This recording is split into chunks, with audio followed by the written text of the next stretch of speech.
air pollution is estimated to cause 7 million deaths per year, and there's an urgent need to scale up the global response. Well, that was emphasised at the first World Health Organization Global Conference on Air Pollution that closed yesterday. Participants recommended an aspirational goal of reducing the number of deaths from air pollution by 2/3 by 2030.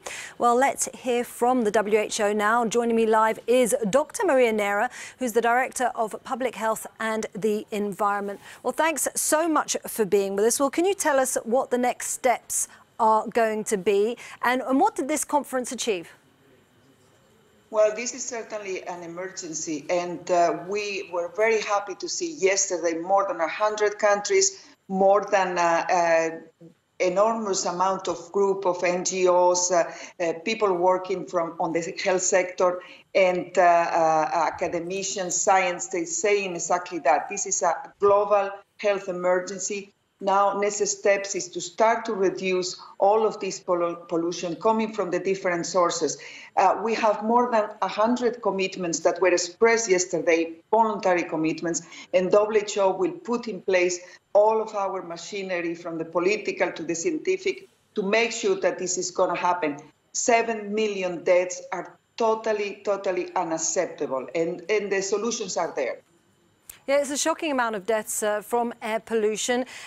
People like me, often wonder what can we do in our day-to-day lives to stop air pollution. Can you give us some recommendations? It depends where you live, definitely. If you live in India, what you have to do more importantly than anything else, India, China, Mexico, Peru, many countries where the situation is going beyond the limits proposed by WHO, you have to put political pressure on your politicians, on your mayors, for making sure that they take the measures to reduce the sources of air pollution.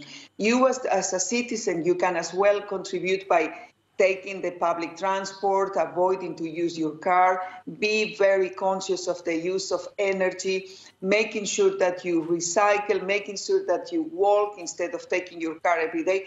But as I say, most importantly will be to put pressure on your politicians and those who have the capacity to reduce the sources of pollution, and being yourself an agent of change.